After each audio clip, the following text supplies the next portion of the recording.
Thou art the Christ. It was another hot day. We were walking with Jesus, following wherever he went, never knowing where, but always following his instincts. I glanced behind us. Lake Huleh was still visible. Up ahead, the magnificent Mount Horeb took the skyline.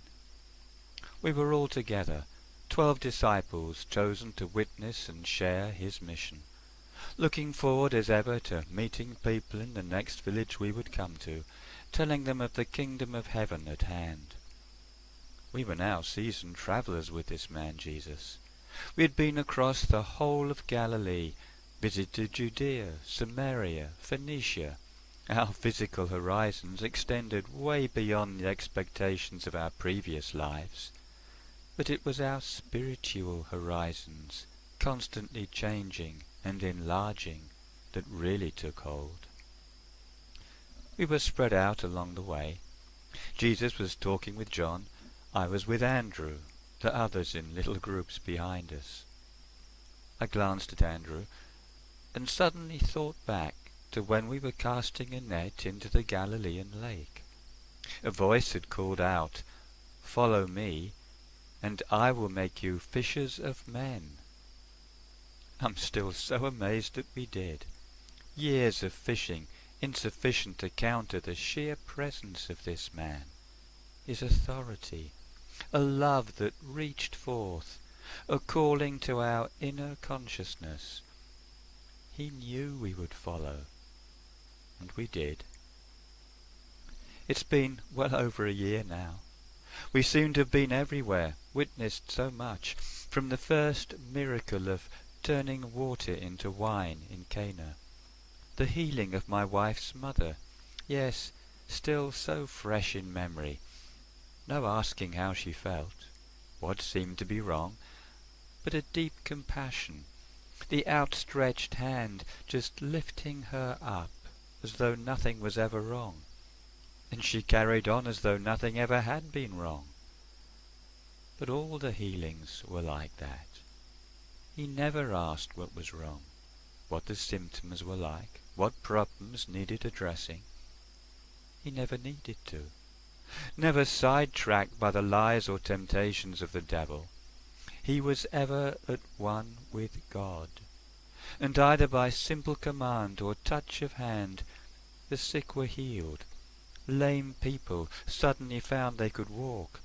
Deaf, blind, or dumb, it didn't matter. They walked away hearing, seeing, speaking, immediately.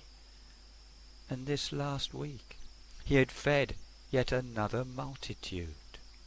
He had a knowledge of a law of good, overriding any other law. He knew deep within himself what we were trying hard to understand. He was knowing and proving the power of God continually and so naturally. So here we were following him, wanting so much to understand, to share what he was so effortlessly doing. And with that yearning to understand, I remembered being next to him as he gave his Sermon on the Mount. All the blessings given, the surety of God's love, the need to pray daily to Our Father, and the recognition this was a mutual prayer, for we knew how hard and often he also prayed to God, and urged us to do the same, not just on the Sabbath, but all the time. His understanding of God was so special and alive. He had stopped and turned round. As the others caught up, I looked at his face, realizing just how much he meant to me. His love was unconditional. It embraced us all.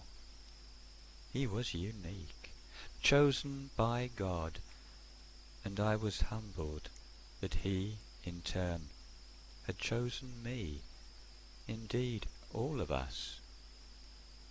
He looked at each of us. I was wondering what parable or wisdom he would now share, but it was a simple question. Whom do men say that I, the Son of Man, am? The answers came at random, no one insisting on their answer, but sharing what was being said and shared with us as we went along.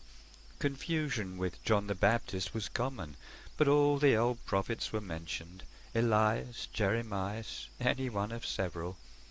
But he wanted to dig deeper, and I waited for the next question. It came, "But whom say ye that I am?" Had he been reading my thoughts, knowing it was just that question that I had been asking myself a moment or two ago, searching that special standing he had with God? Was I prepared to state out loud what I had deep down come to conclude? And here he was, drawing out from me the fundamental fact of his mission, the very reason that we knew why he was not just another prophet. My words in response were as if by inspiration, a fulfillment of what I had been thinking, the realization of a wonderful truth. Thou art the Christ, the Son of the living God. His response was immediate, and I felt he had a joy in his answer, as if I had taken a step, nay, a stride forward, as one he knew I was able to take, and he had been waiting for the moment. "Blessed art thou, Simon Bar-Jonah, for flesh and blood hath not revealed it unto thee, but my Father which is in heaven." I felt a unity with him, the recognition of God as our Father, a common purpose. As he listened to God, so too must I. The Christ is God's message to man, and Jesus personified it, the Son of the living God. He carried on, "And I say also unto thee, that thou art Peter, and upon this rock I will build my church, and the gates of hell shall not prevail against it." Not Simon, but Peter, a new calling, a confirmation that I had moved on and must move on further, not based on any personality, but on the qualities that God had given me, the foundation of rock and steadfastness, the statement that upon that rock his church was to be built. I suddenly understood so much more of the full nature of the Christ, lifting us out of human ability into God's purpose and provision, fully protected even against the very gates of hell. I didn't feel alone, but even more blessed. Jesus spake on, looking at me with all the power and authority of the Christ.